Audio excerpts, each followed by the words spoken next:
The team you are going to hire is going to be the most important factor in your success. No founder can make a company great just by themselves. I then joined Y Combinator last year to help, to pay it forward to early stage startups, now investing in early stage startups, and kind of leveraging my experience at Algolia to help new founders.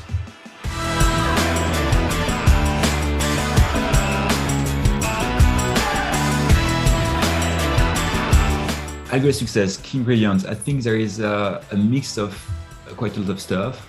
One of them was the right founder, market, product fit. So as founders, we had a pretty vast experience in search in our previous companies. And then we arrived in the market with a kind of an idea that was different, but still informed by everything we'd done before. So we are lucky in that time, in that way.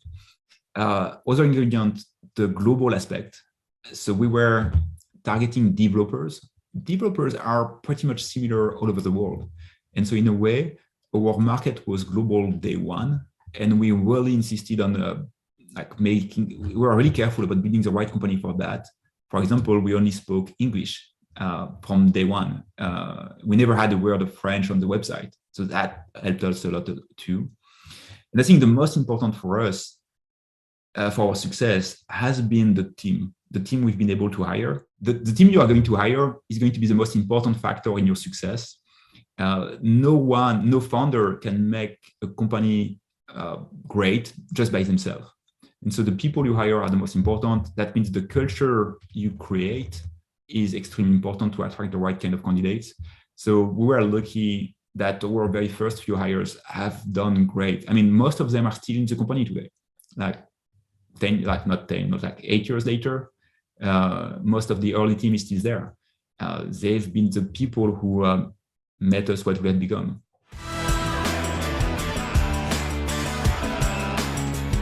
I think one of the most common advice we give is going to be about iterating fast and basically getting the product in the hands of customers or users as soon as possible.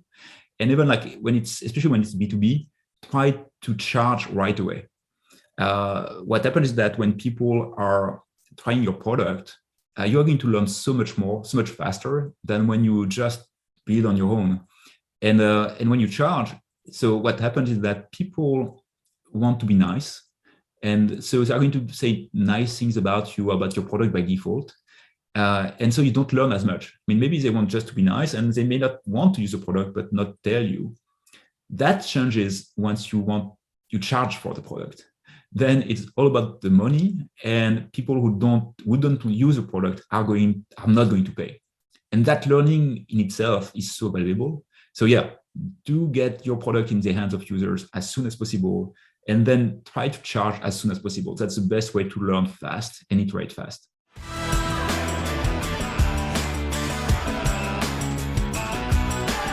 It's a two-step process. We look at the application and then we have the interview. So that's different signals we get from both. But of course, we are going to look at who the founders are. And I think it's super important for us to get to know the founders. And I was sharing that the two things that I think are very important in founders are grit and ownership.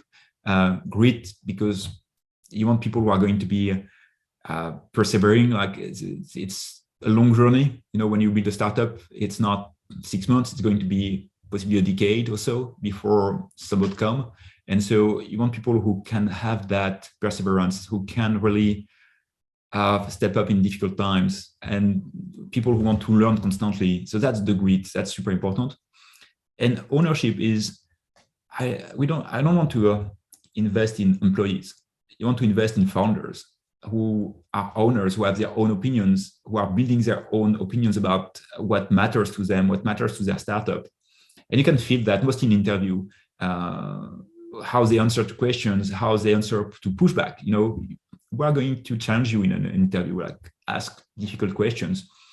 And sometimes it's not about, do you have a good explanation or do you have a good answer? It's about how you behave when you answer. Are you convincing or not? All of these elements are important to us. And then, it's all over the place. Everything can be important. Like in the founding team, are you able to build by yourself? I think that's an important one. When we look at co-founders, as a team, can you build the product yourself without relying to anyone external?